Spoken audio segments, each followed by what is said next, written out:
Danny McGrain didn't chase headlines. He didn't pose for the cameras. He didn't beg to be remembered. He just played. Like someone with nothing to prove and everything to give. He wasn't fast, wasn't flashy, wasn't made for posters. But for 17 years, he was the heartbeat of Celtic's defense, the one you didn't see until he stopped you. He didn't lift his arms after a tackle. He didn't roar. He reset. He just walked back into position, already tracking the next threat. He played through injury, through illness, through games where the noise screamed louder than the tactics, and still, he never lost his place. You didn't chant his name. You trusted it. And in football, that's rarer than talent. He faced the best in the world and stayed unshaken. He wore the armband but never wore ego. He gave Celtic everything and asked for nothing. No mural, no statue, no demand for tribute, just memory, loyalty, and a silence that still walks the corridors of Celtic Park long after his final match. Because Danny McGrain didn't try to become a legend, he just never stopped being one. Subscribe if you still believe football should honor the ones who never asked to be remembered. Danny McGrain was born on May 1st, 1950 in Glasgow. Not far from Celtic Park, not far from the noise, but always just outside the spotlight. He didn't come from glamour. He came from Drumchapel, a working-class crucible that forged more footballers than scouts could track.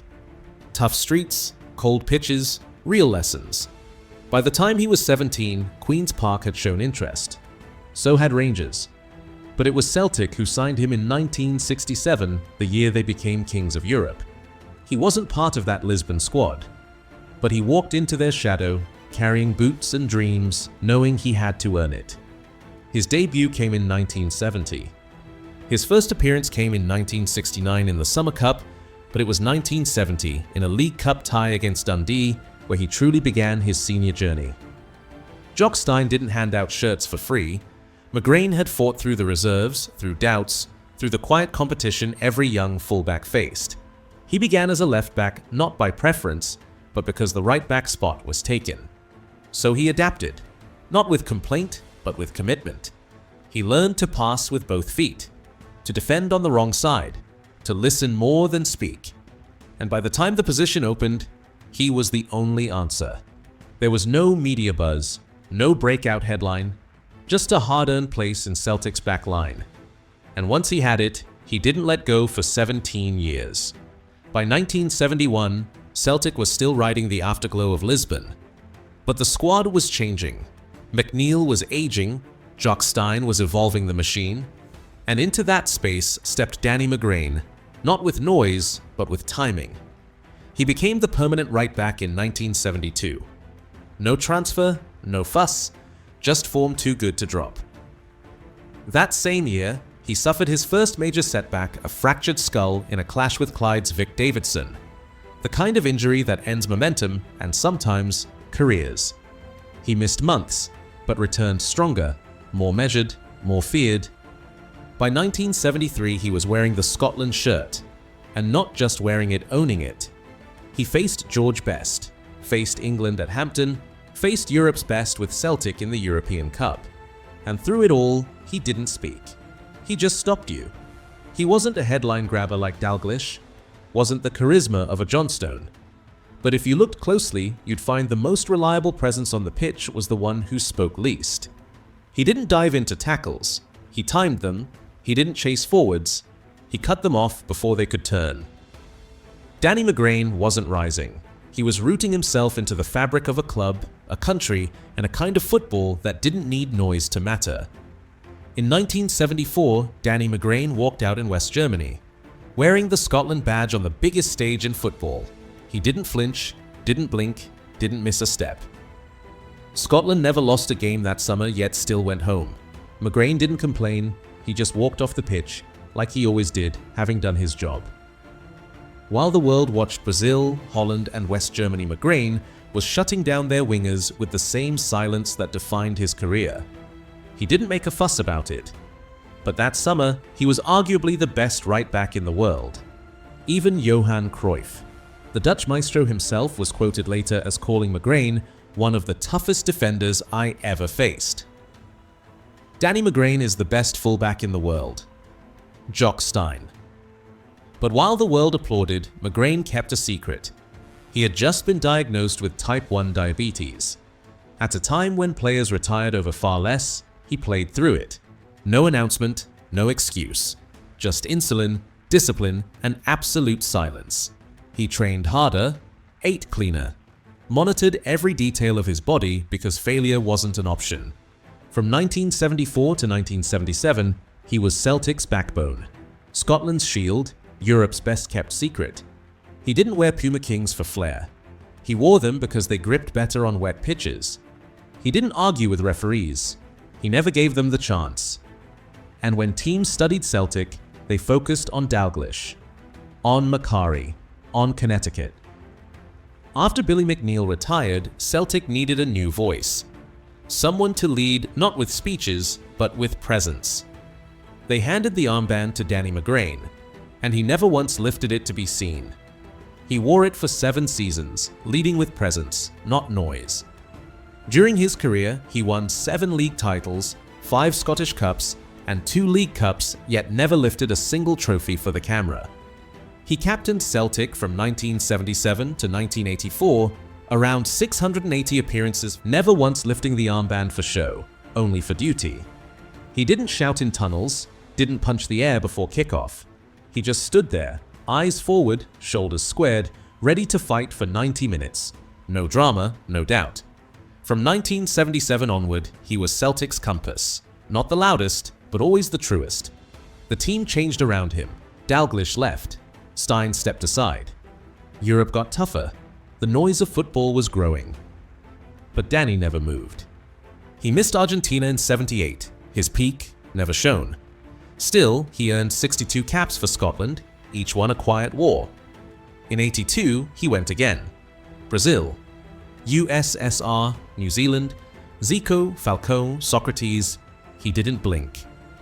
In August 1987, as his time at Celtic drew to a close, McGrain was honoured with a testimonial match against Bayern Munich. 60,000 turned up at Parkhead not for a farewell, but for a thank you. Because this quiet Glaswegian wasn't just a defender, he was a standard. Even Bayern Munich European giants agreed to honour him. Because this quiet Glaswegian wasn't just a defender, he was a standard. He'd marked the best in Europe. He'd beaten Rangers more times than they cared to count. And every time Celtic needed order, they turned to the man who didn't need to raise his voice. He didn't give speeches, he gave certainty. And in football, certainty is priceless. By the mid-1980s, time was catching up not with McGrain's heart, but with his knees. The game was getting faster. Celtic were bringing in youth. The full-back role demanded overlapping runs, not just positioning. And Danny, though still sharper than most, began to feel the toll. He didn't fight it, didn't plead for more games. He just trained harder, kept his place as long as he could, and when it made sense, he stepped aside. In 1987, after 17 years in Celtic's first team, he left Parkhead. No farewell tour, no media campaign. Just a quiet exit, the kind he'd made after every tackle quick, clean, and without attention. He played briefly for Hamilton Academical, offering experience, not ego. And then he hung up his boots.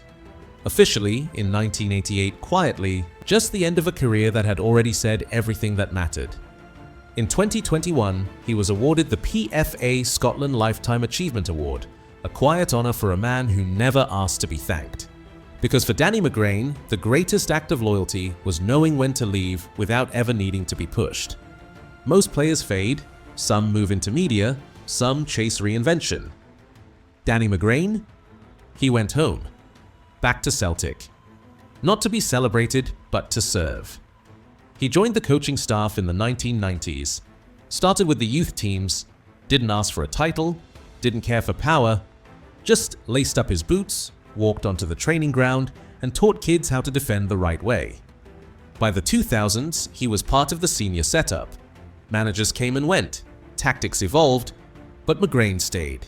Younger players like Kieran Tierney, Callum McGregor, James Forrest all passed under his gaze.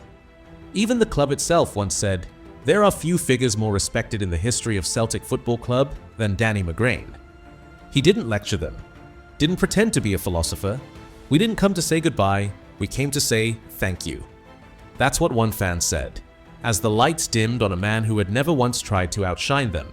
But when he spoke, you listened. Because behind the beard, the eyes still saw danger before it even formed on the pitch. And in 2004, he was inducted into the Scottish Football Hall of Fame, without needing a spotlight. He didn't chase recognition, never published a memoir, never sold a version of himself. He just kept showing up with the same Celtic badge on his chest and the same values in his spine. He didn't return to be honored, he returned because he'd never truly left. There's no statue of Danny McGrain outside Celtic Park. No mural, no film, no marketing campaign, just memory. And a silence that still echoes from the byline to the stands. He never left for money, never sought headlines, never sold his loyalty. And in an era where football forgot what that means, McGrain became rarer by the year. You won't find his name at the top of scoring charts.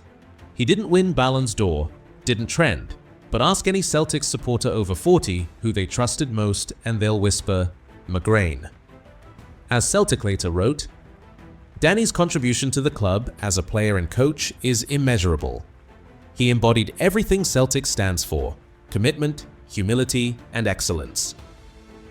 Ask any player who came through Lennoxtown what respect looks like in silence, and they'll point to the man who still parks in the same spot, still walks the corridors, still nods to the badge without ever needing to explain why. Danny McGrain didn't carve his legacy, he lived it, in every match, every injury, every decision not to chase something else. And somehow, that silence spoke louder than all the noise that followed. You don't hear chants for Danny McGrain. You feel them in the way defenders still measure themselves against an invisible standard. You see it in the way Celtic fans talk about doing it right. No fuss, no ego, no shortcuts. One Scotland fan once said, he never made excuses. He just played. He wore the shirt like it had been stitched to his skin. That's McGrain. He didn't bend the game to his will. He respected it, played it honest, fought when no one saw, and never once needed to remind you he was great. Because when you've lived it the right way, you don't need to be remembered. You just are. So if you still believe football should honor those who gave everything and asked for nothing, subscribe for those who gave everything even when the spotlight looked the other way.